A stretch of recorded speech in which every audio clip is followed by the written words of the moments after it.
Welcome, everybody, to this unique episode as we look back on Kobe Bryant. It's been a year since he passed away. And if you followed me at all, you know that Kobe was my all time favorite basketball player for much more than just statistics, how good of a player that he actually was on the court. Much bigger than that, because there were certain things that I felt like he represented that to me have a lot of value. And so as we dig into this bonus episode today, I really wanted to share with you 5 things that stick out to me from Kobe Bryant, his life, his basketball career, that I think transcend the game, go beyond the game, and are things that we as coaches and players can apply to how we live our life, not just how we play and coach the great game of basketball. This goes well beyond his MVP. He was 11 times All NBA first team, 9-time All NBA first team defense. He finished 11 times throughout his career in the top five for the MVP voting, the 5 rings. I mean, the list goes on and on with his accomplishments. Um, just looking at the fact of what he did after he tore and ruptured his Achilles and was able to come back and play. I mean, that alone was unbelievable. But I quickly wanted to share 5 things that really have and continue to have a lasting impact on me and how I try to coach and live my life in general. That Kobe really, I feel like showed me. Obviously, I never met him, but following his career and thankfully, especially towards the end of his career and after he retired, I mean, he was still really active publicly. He did a ton of interviews, a lot of podcasts. There's a ton of videos out there that you can watch and learn from and get a kind of inside look at some of the things that he was thinking. So I hope this finds you beneficial. Number one, his love of the game always stood out to me. There's so many players, even at the highest level, that when you watch them play and you see they might have a great year and then they just kind of fall back after a contract year, and you can tell they never had that inner passion and love for the game of basketball. And this guy playing and retiring, playing for 20 years, never lost that passion, that love for the game. And that's something that I really, really respect, because it's easy to get burned out when you're going all out. It's easy when success comes or money comes or different things come into your life that you pay more attention to that. And Kobe was never that way. He had a love for the game and he was locked in on being the best that he could be. Number two, his skill set was crazy. I don't think that he's the greatest player of all time, but I do believe he's the most skilled player of all time, the best footwork that I've ever seen. His ability year after year to add new aspects of his game when his athleticism started to erode, how he developed other aspects of his game to counter that and still be able to dominate the game. His skill set was off the charts. There was nothing on the basketball court that he couldn't go out there and contribute to. And again, I think it comes back to he had that love for the game and that inner drive. So many players can get complacent once they reach a certain level, and he never did. He was always looking for some type of an edge.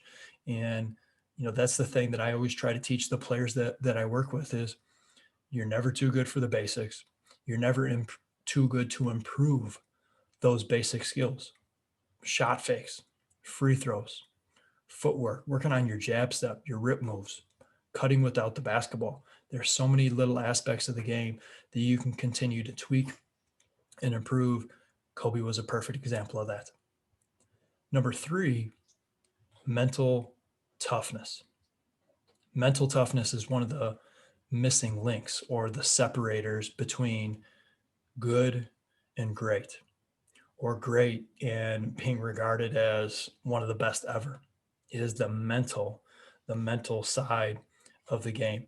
Um, I was watching an old game film from 2002 when the Lakers were going for their three-peat, and they were playing the Sacramento Kings Game 7 at Sacramento. And Sacramento at that time, for our younger listeners, they had home court advantage. I want to say they had the best record in the league, and they had one of the loudest arenas in the NBA. They had the cowbells, right? You need more cowbell. So it was extremely loud. It was a frenzy when you played in Sacramento. They were one of the most fun teams to watch.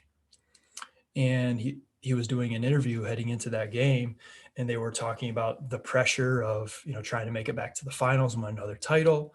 They were asking him about the pressure of, you don't have home court advantage this time. And very coolly, calmly, he's like, a cowbell never blocked my jump shot. And it was just a very simple quote, but it showed the mental toughness level of an elite player, the mindset of an elite player. And if you're a player listening, let's say you're trying out to play for your favorite college team, and your favorite college coach comes into the gym and they watch you work out. They come in kind of the backside, they're sitting in the stands, and they're watching you do your workout. What do you feel when that happens? Does that affect your performance in that game, that workout, that scrimmage, whatever it is that you're doing? It shouldn't, right? You should already be doing your best before the coach even got in there. And then just because someone else is in the gym, whether it's someone you have no idea who they are or someone who's the coach of the team that you want to go to, they really have no effect, right? There's nothing that they could do. They're not going to steal the ball from you. They're not going to do anything that physically is going to impact your workout or your game. But so many times as athletes and as coaches, we let things that actually have no effect on what we can do and what we can produce, we let those things affect us. We put so many exterior things up on our shoulders and let it negatively impact us when it really doesn't have to, right? The things that you need to be concerned about is yourself, your teammates. What's the other team doing? What are they doing to try to stop you? Okay. Plan, prepare, execute, right? That's simple. But it's easy for us to get caught up in everything that's going on outside of that kind of bubble. And that mental toughness aspect has always really stood out to me. Really didn't have a fear of failure. And so, like, my definition of mental toughness, and I wrote it down, is the ability to stay present amidst distraction.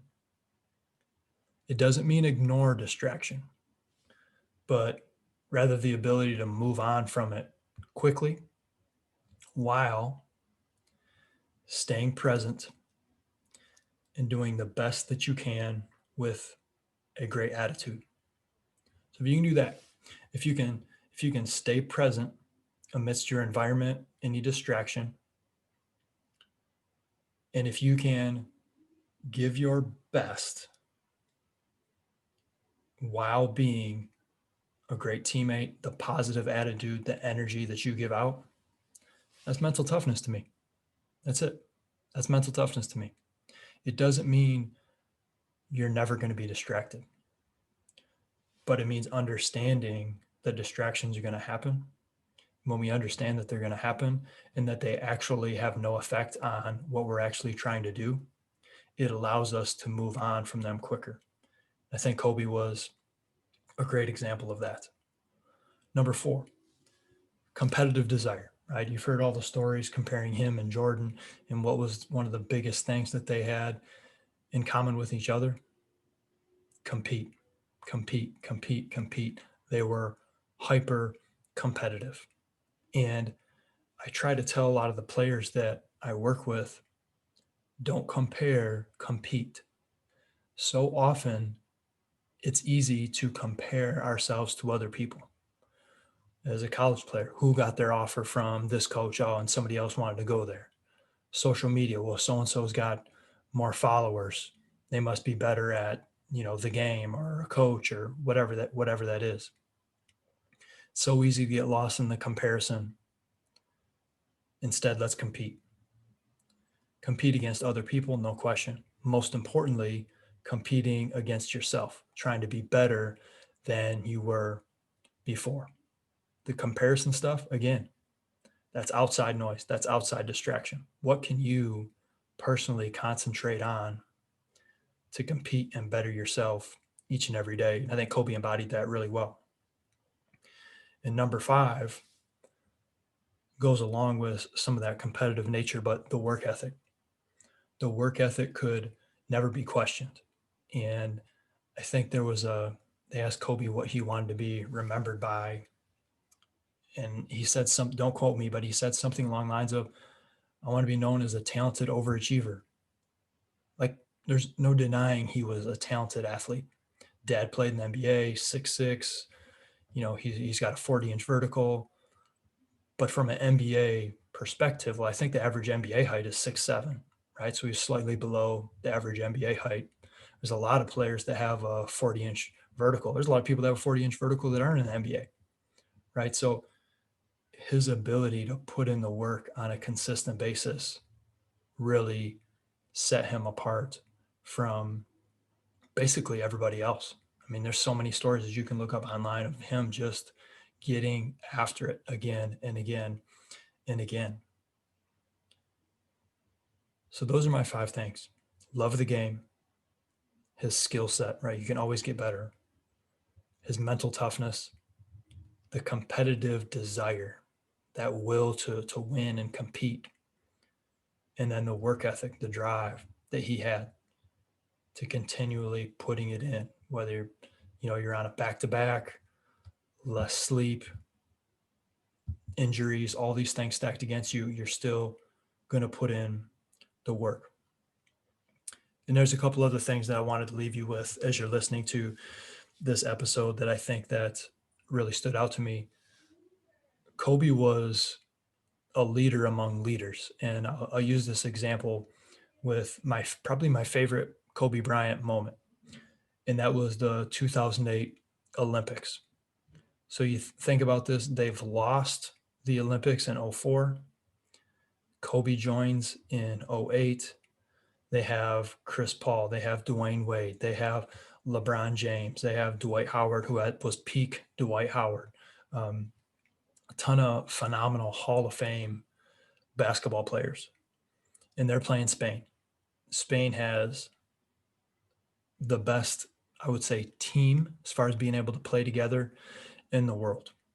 High level basketball players. Obviously, they have the Gasol brothers, but there were many other pieces on that team that were very, very high level. Other guys that have played in the NBA, EuroLeague, etc. And in that game, the U.S. is up, 10 double figures throughout the course of the game. But in the fourth quarter, things start to get close. And this is what I loved about Kobe Bryant, why this is my favorite moment, is because he's playing with the other top players in the world. He's playing with LeBron. He's playing with Chris Paul. He's playing with Dwayne Wade. And when the going got tough, they looked to him. He was the person that they looked to. Like, that's the ultimate sign of respect, is if you're essentially on the court with all the other alpha dogs and things don't go well and they all look to you. In that game, fourth quarter, there's about 8 minutes left. Spain trims the lead to 2 points, 91-89. Things aren't going so well. The whole team is starting to tighten up, right? Because the U.S., they're supposed to win. Kobe comes down, he hits a tough 1-foot runner. Next possession, Kobe drives to the basket, kicks it out. Darren Williams hits a 3. Next possession, Kobe drives to the basket, dumps it off. Dwight Howard gets a dunk. Just like that, it's 98-89. Like, just like that. Kobe just boom, boom, boom, makes winning plays. Spain continues to fight back. A great Spain team. 98-92, they cut it to 6. What does Kobe do? Boom, hits a 3. Spain fights back. There's about 3 minutes left in the game. Spain is up 104-99. Kobe hits an and 1 3 that essentially broke Spain's back, right? They had cut it to 5. He makes a 4-point play. It's 9 points, 3 minutes left. That was essentially game over. A little bit later, he has a runner. He scored 13 of his 20 points in that game in the final 8 minutes to go along with a couple assists. And if you guys remember from the '08 Olympics, his main job was to lock down defensively. Like there's a reason he's regarded as one of the greatest two-way players of all time. That was his main thing. Lock down on defense during the Olympics. They got plenty of scorers. What can he do? He can lock up. But when the going got tough in the championship game, everybody looked to him. And that will always stand out to me. A couple other things. We finished this bonus episode. In 2020, I had a word that I really wanted to try to focus on. If you listen to John Gordon stuff, he's like, you have a word for the year. And so my word was to be present, to be more present with the people that I'm around. So when I'm around my kids, I want to be present with my kids. I don't want to be messing around my cell phone, thinking about work. When I'm with my wife, I want to be present with my wife. When I am working with a small group of players, I'm not thinking about the next camp, the next weekend I'm going to do where there's going to be 50 kids there, right? I am present with those 6, or I'm present with the 5th grade kid that I'm working with, even though I'm going to work out with a pro athlete in the next workout. Being able to stay present allows us to give our best to ourselves and the people that are around us. And I thought Kobe embodied that really well. Whenever you hear him speak and you continue to learn about him, he really seemed like the type of person who literally was where his feet were, right? His ability to stay in the moment. And that has a lot of basketball on court translation as well. Right? Players that are able to stay in the moment and really have that mindset, I'm just going to do the best that I can within this possession, is big. And then the last thing that really stood out to me from following his career was balance is overrated. Balance is overrated. And I think so many times in life, we get preached like have this real balance in your life as far as everything that you do. And don't get me wrong, I there's certain ways that you can look at balance, and I would probably agree with you. But what I mean is we have a short amount of time on earth to excel in whatever it is that we really want to be good at and that we're really passionate about. And if we don't dig deep and dive deep into what we are really driven to be good at, to improve at, to succeed at, we're not going to make it happen. And that means dedicating a high amount of time and effort and energy into that specific thing. Now, I know not everybody's like that. There's people who go to their job and then after work and they spend some time with the family and they do some other things that they like, and they're just kind of doing things here and there throughout their life and they're happy. God bless you guys, right? I'm not that way. I'm not wired that way. I'm much more of like a tunnel vision type of person. There are a few things that I'm really passionate about: faith, family, friends, a few. I have a pretty tight knit group, and then basketball, working with players, working with coaches, continuing to learn more about the game. And that's it. That's it. It's really faith, family, some friends, not many, and then basketball. And I'm just trying to, you know, tunnel vision myself into those areas. And if there's not something that doesn't fall in line with those things, then for the most part, I don't have time for it. I don't have time for it. And I think that if we can have some of that mindset of, I don't need, that new TV or video game or truck or whatever it is to make me happy, but there's just a few things that have true value, and then I go all in with those things in my life. I think that's going to lead to a lot more satisfaction. That's what I found for my life anyway. I found that personally to make a big impact on how I view and the satisfaction that I get out of my daily life. So um, it's kind of a unique bonus episode. I hope you guys enjoyed it. If not, it's cool. We're still doing all of our interviews and everything with all of our coaches. But Kobe was one of the greatest players of all time. And without knowing him, he still made a dramatic impact in my life as a player and as a coach and as a businessman and all these things that I'm trying to do as I continue to teach, share, and learn the game. And so I appreciate you guys having a listen. And yeah, if you liked hearing some of my thoughts off the cuff like this, let me know. I'd be really curious. You can hit me up, contact at kramerbasketball.com, at Coach's Edge One on Twitter. Again, God bless you guys. Thank you for listening and have a great day. Peace.